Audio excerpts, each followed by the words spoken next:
వరలక్ష్మి వ్రతం రోజు సాయంత్రం 6 గంటల తర్వాత గుమ్మం దగ్గర గనక ఇవి రెండు కలిపి చల్లినట్లయితే గంటలో కనక వర్షం కురుస్తుంది అని చెప్పి పండితులు చెబుతూ ఉన్నారు.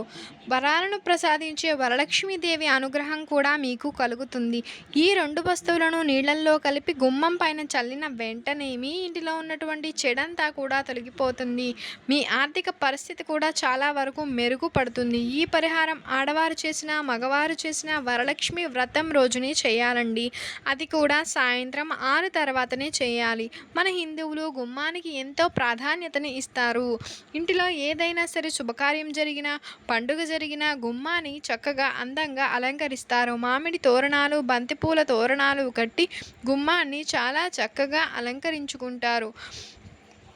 ముఖ్యమైనటువంటి రోజుల్లో గుమ్మాన్ని అలంకరించడం వల్ల లక్ష్మీదేవి త్వరగా ఆకర్షితురాలవుతుందని చెప్పి పండితులు చెబుతున్నారు. ఇంటి ప్రధాన గుమ్మాన్ని పసుపు కుంకుమలతో అలంకరించి తోరణాలు కట్టుకోవడం వలన ఇంటిలోనికి ఏ దుష్టశక్తి కూడా రాదు. ఈ వరలక్ష్మి వ్రతానికి కూడా మనం అందరం గుమ్మాన్ని చక్కగా అలంకరించుకుంటాము. ఇలా గుమ్మాన్ని అలంకరించుకొని పూజలు మొదలు పెడతాము. ఇక పూజ అంతా పూర్తయిన తర్వాత ఆ రోజు సాయంత్రం ఈ గుమ్మం దగ్గర ఈ రెండు వస్తువులను కలిపి చల్లండి. ఇలా చల్లడం వల్ల లక్ష్మీదేవి ఎప్పుడు మీ ఇంట్లోనే ఉంటుంది. మీకు డబ్బు అస్సలు లోటు అనేది ఉండదండి.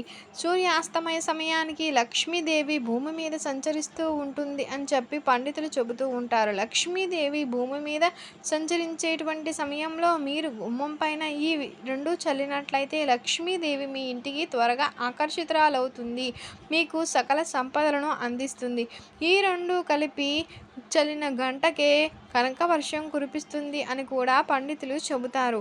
మరి వరలక్ష్మి వ్రతం రోజున సాయంత్రం 6 తర్వాత గుమ్మం పైన ఏం చల్లాలి ఇప్పుడు మనం ఈ వీడియోలో వివరంగా తెలుసుకుందాం. అంతకంటే ముందు మీరు ఈ వీడియోని చివరి వరకు మిస్ కాకుండా చూడండి. అండ్ శ్రావణ మాసము శుక్లపక్షంలో పౌర్ణమికి ముందు వచ్చేటువంటి శుక్రవారము వరలక్ష్మి వ్రతంగా జరుపుకోవడము హిందూ ఆచారము. వరలక్ష్మీ దేవత విష్ణుమూర్తి భార్య. హిందూ మతం ప్రకారం ఈ పండుగ విశిష్టమైనది. వరాలు ఇచ్చేటువంటి దేవతగా వరలక్ష్మీదేవిని కొలుస్తారు. వరలక్ష్మి వ్రతాన్ని ఆంధ్రప్రదేశ్ తెలంగాణ కర్ణాటక రాష్ట్రాలలో మహిళలు అధికంగా ఆచరిస్తారు. ఈ పండుగను ముఖ్యంగా వివాహమైనటువంటి మహిళలు నిర్వహిస్తారు. ఈ రోజున వరలక్ష్మీ దేవతను గనక పూజిస్తే అష్టలక్ష్మి పూజలకు సమానమైనటువంటి నమ్మకంతో కుటుంబ సభ్యులందరూ కూడా పాలు పంచుకుంటూ ఉంటారు. వరలక్ష్మి వ్రతం రోజున అంటే పున్నమికి ముందు వచ్చేటువంటి శుక్రవారం రోజు తెల్లవారుజామున నిద్రలేచి అభ్యంగన స్నానాన్ని ఆచరించాలి.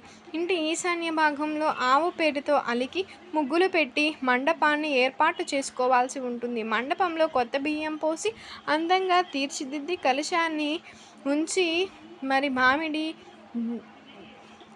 మేడి జివ్వి రావి అలాంటివి కలశంలో వేయాలి. కలశం పైన నాలిక వేలం పెట్టి ఎరుపు రంగు రవిక గుడ్డను దానికి అలంకరించుకోవాలి. ఆ కలశం ముందు భాగంలో లక్ష్మీదేవి విగ్రహాన్ని ఉంచి వరలక్ష్మీదేవిని ఆవాహన చేసుకోవాలి.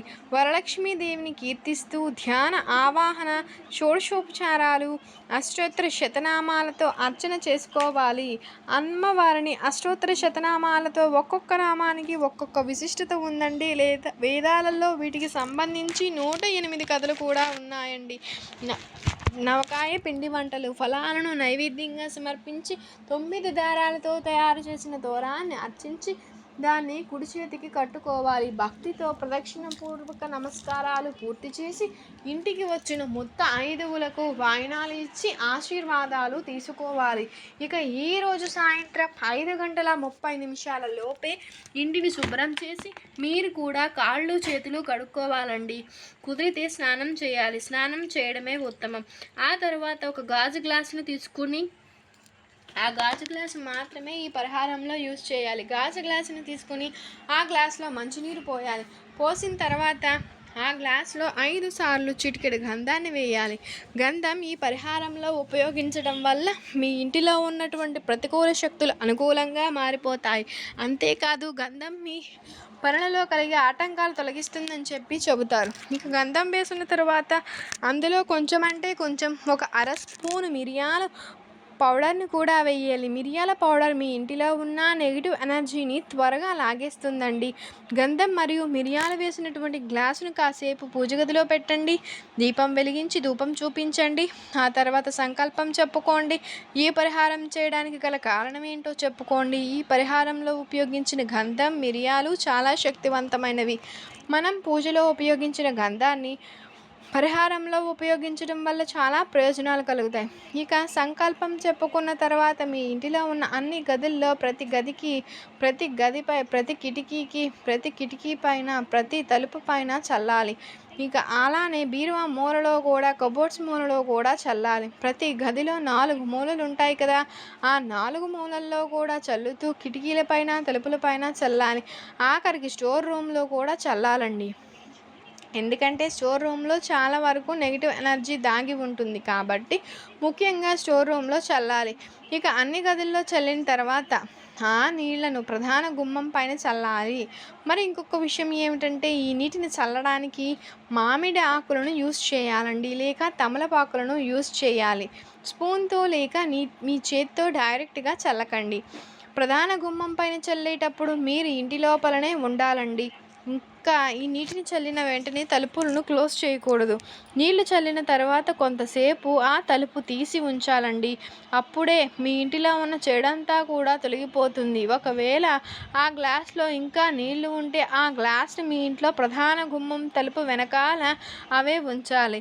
వెంటనే ఆ నీళ్లను పడేయకూడదు. ఆ గ్లాస్ని ఆ రాత్రంతా అలా ఉంచటం వలన మీ ఇంట్లో దాగున్న నెగిటివ్ ఎనర్జీ అంతా కూడా ఆ గ్లాస్ లాగేస్తుందండి.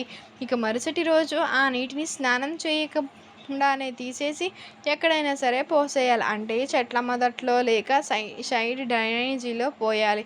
ఇక తర్వాత గ్లాస్ని శుభ్రంగా కడగాలి. మీరు కూడా కాళ్ళు చేతులు కడుక్కోవాలి. ఇలా చేయడం వల్ల మీకు అడ్డుగా ఉన్న సమస్యలు అన్నీ కూడా తొలగిపోతాయి. మీ ఆర్థిక కష్టాలన్నీ కూడా తీరిపోతాయి. ఈ నీళ్లను వరలక్ష్మి వ్రతం రోజు సాయంత్రం 6 గంటల తర్వాత చల్లితే ఖచ్చితంగా లక్ష్మీదేవి మీ ఇంటికి ఆకర్షితురాలవుతుంది, మీ ఇంటిలో అడుగు పెడుతుంది. అయితే వరలక్ష్మి వ్రతం పూజ చేసేవారు అంటే ఆడవారు కానీ, మగవారు కానీ, పిల్లలు కానీ అందరూ కూడా నుదుటిన కుంకుమతో గంధాన్ని కూడా ధరించాల్సి ఉంటుంది. వ్రతంలో పాలు పంచుకునేటువంటి వారు అందరూ కూడా ఉంగరం వేలుతో గంధాన్ని అద్దుకొని నుదుటిన రాసుకొని దానిపైన కుంకుమ బొట్టు పెట్టుకోవాలి. గంధం ధరించటం తర్వాత మెదడు చల్లబడుతుందండి, కోపావేశాలు తగ్గుతాయి. పూర్వం మన పెద్దవారు నుదుటిన గంధం ధరించేవారు. తలపైన గంధం పూయడం వల్ల మనసు ప్రశాంతంగా ఉంటుంది. తలపైన అంటే నుదుటిపై అంటే గంధం ఉండడం వల్ల మనసు చాలా ప్రశాంతంగా ఉంటుంది. సంకల్ప శక్తి దృఢపడుతుంది. లక్ష్యాలను సాధించాలి అనేటువంటి పట్టుదల కలుగుతుంది. గంధం వలన చాలా ప్రయోజనాలు కలుగుతాయి. కాబట్టి వరలక్ష్మి వ్రతం రోజునే కాదండి, మిగిలిన రోజుల్లో కూడా గంధాన్ని నుదుటిని ధరించాలి. అలానే ఈ పరిహారంలో గంధాన్ని యూస్ చేయడం వలన మనకున్న ఆరోగ్య సమస్యలు, అప్పుల బాధలు అన్నీ కూడా తొలగిపోతాయి. పరిహార శాస్త్రంలో చెప్పబడుతుందండి. మరి ప్రతి ఒక్కరు కూడా మర్చిపోకుండా వరలక్ష్మి వ్రతం రోజు సాయంత్రం 6 గంటల తర్వాత ఈ రెండూ కలిపిన నీటిని ప్రధాన గుమ్మం పైన చల్లి శుభ ఫలితాలను పొందండి. మీకు కనుక ఈ వీడియో నచ్చినట్లయితే లైక్ చేయండి.